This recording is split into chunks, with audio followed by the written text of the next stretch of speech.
Audio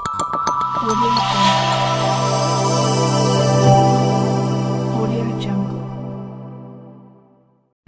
ವಿಶೇಷ ಚೇತನರ ವಾರ್ತೆಗೆ ಸ್ವಾಗತ. ಸ್ನೇಹಿತರೆ, ನಮ್ಮ ಚಾನಲ್ ಹೊಸದಾಗಿ ನೋಡ್ತಾ ಇರೋರು ಚಾನಲ್ ಸಬ್ಸ್ಕ್ರೈಬ್ ಮಾಡಿಕೊಂಡು ವಿಡಿಯೋಗೆ ಲೈಕ್ ಕೊಡಿ. ಪ್ರತಿದಿನ ವಿಶೇಷ ಚೇತನ ವಾರ್ತೆ ತಪ್ಪದೆ ವೀಕ್ಷಿಸಿ.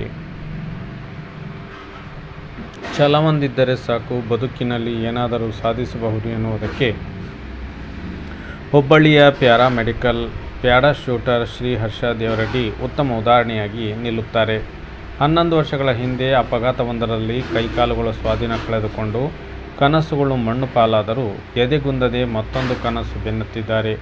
ಆ ಕನಸು ಬೆನ್ನು ಹಿಡಿದು ಬಂದ ಅವರೀಗ ಪ್ಯಾರಿಸ್ ಒಲಿಂಪಿಕ್ನವರೆಗೆ ತಲುಪಿದ್ದಾರೆ. ಅಷ್ಟೇ ಅಲ್ಲ, ಈ ಬಾರಿ ಪ್ಯಾರಾಶೂಟ್ನಲ್ಲಿ ದೇಶಕ್ಕೆ ಪದಕ ಗೆಲ್ಲಲು ಅವರು ಸಜ್ಜಾಗಿದ್ದಾರೆ. ರಸ್ತೆ ಅಪಘಾತದಲ್ಲಿ ಬೆನ್ನು ಮೂಳೆಗೆ ಗಾಯ. 44 ವರ್ಷದ ಶ್ರೀಹರ್ಷ ದೇವರೆಡ್ಡಿ ಮೂಲತಃ ಬಾಗಲಕೋಟೆ ಜಿಲ್ಲೆ ಮುಧೋಳ ತಾಲೂಕಿನ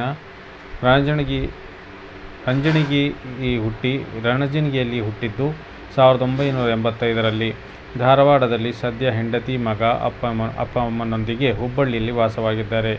ಇನ್ಶೂರೆನ್ಸ್ ಕಂಪನಿಯಲ್ಲಿ ಏರಿಯಾ ಮ್ಯಾನೇಜರ್ ಆಗಿ ಕೆಲಸ ಮಾಡುತ್ತಿದ್ದ ಶ್ರೀಹರ್ಷ ಕೆಲಸ ಮುಗಿಸಿ ಬೈಕ್ನಲ್ಲಿ ವಾಪಸ್ಸಾಗುತ್ತಿದ್ದಾಗ ಜಲ್ಲಿಕಲ್ಲಿನ ರಸ್ತೆಯಲ್ಲಿ ಬೈಕ್ ಮಗುಚಿ ಬಿತ್ತು.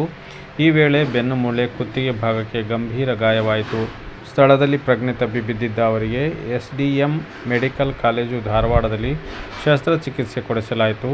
ಅದರೇನಂತೆ ಅಷ್ಟರಲ್ಲಿ 2 ಕೈ ಮತ್ತು ಕಾಲುಗಳು ಸ್ವಾಧೀನ ಕಳೆದುಕೊಂಡವು. 1 ವರ್ಷ ಆಸ್ಪತ್ರೆಯಲ್ಲಿ ಕಳೆದಿದ್ದ ಶ್ರೀಹರ್ಷ ಬೆನ್ನು ಮೂಳೆ ಮತ್ತು ಕುತ್ತಿಗೆ ಗಾಯವಾಗಿ ಕೈಕಾಲುಗಳು ಸ್ವಾಧೀನ ಕಳೆದುಕೊಂಡು ಚೇತರಿಸಿಕೊಳ್ಳಲು ಶ್ರೀಹರ್ಷ 1 ವರ್ಷ ಆಸ್ಪತ್ರೆಯಲ್ಲೇ ಕಳೆಯಬೇಕಾಯಿತು. ದುಡಿಯುತ್ತಿದ್ದ ವ್ಯಕ್ತಿ ಆಸ್ಪತ್ರೆ ಬೆಡ್ ಮೇಲೆ ಕಾಲ ಕಳೆಯಬೇಕಾಗಿ ಬಂದರೆ ಪರಿಸ್ಥಿತಿ ಹೇಗಿರಬೇಕು, ನೀವೇ ಯೋಚನೆ ಮಾಡಿ. ಶ್ರೀಹರ್ಷ 75% ಡಿಸೇಬಲ್ ಎಂದು ವೈದ್ಯರು ಘೋಷಣೆ ಕೂಡ ಮಾಡಿದರು. ದುಡಿಯುತ್ತಿದ್ದ ಒಬ್ಬನೇ ಮಗ ಹಾಸಿಗೆ ಹಿಡಿದು ಆ ಹೊತ್ತು ಅಪ್ಪ ಅಮ್ಮ ಕೂಡ ನಿವೃತ್ತರಾಗಿದ್ದರಿಂದ ಆರ್ಥಿಕವಾಗಿ ಬಹಳ ಸಂಕಷ್ಟ ಎದುರಾಯಿತು.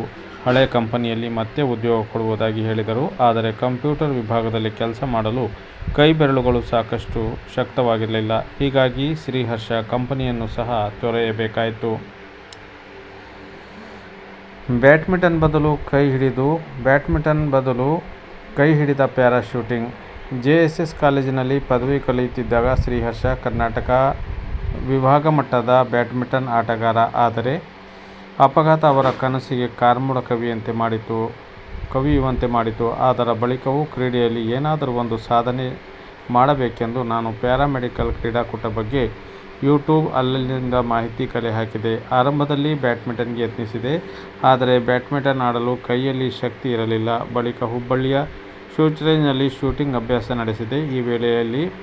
ಈ ವೇಳೆ ಮನೆಯಲ್ಲಿ ಕಷ್ಟದ ಪರಿಸ್ಥಿತಿಯಲ್ಲಿ ಅಮ್ಮ ಸಾಲ ಮಾಡಿದ ರೈಫಲ್ ಕೊಡಿಸಿದ್ರು. ಅಂತೂ ಇಂತೂ 2017ರಲ್ಲಿ ನಾನು ಕ್ರೀಡೆಗೆ ಬಂದೆ. 2019ರಲ್ಲಿ ರಾಷ್ಟ್ರೀಯ ತಂಡಕ್ಕೆ ಆಯ್ಕೆಯಾಗಿ ಅಲ್ಲಿಂದ ರಾಷ್ಟ್ರೀಯ ತಂಡದಲ್ಲೇ ಇದ್ದೇನೆ ಎಂದು ಶ್ರೀಹರ್ಷ ತನ್ನ ಬದುಕಿನ ಕ್ಷಣಗಳನ್ನು ನೆನಪಿಸಿಕೊಳ್ಳುತ್ತಾರೆ.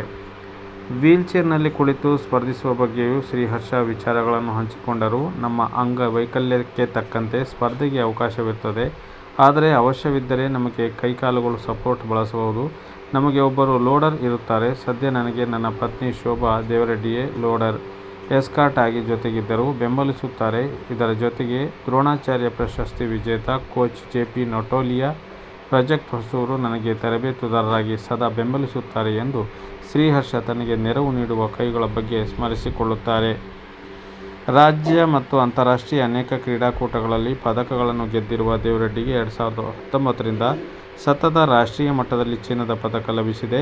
2020ರಲ್ಲಿ ಅಮೆರಿಕದ ಲಿಮ್ ವಿಶ್ವಕಪ್ನಲ್ಲಿ ಕಂಚಿನ ಪದಕ ಲಭಿಸಿತು. ಆದರೆ 0.3 ಅಂತರದಲ್ಲಿ ಪ್ಯಾರಾ ಒಲಿಂಪಿಕ್ಸ್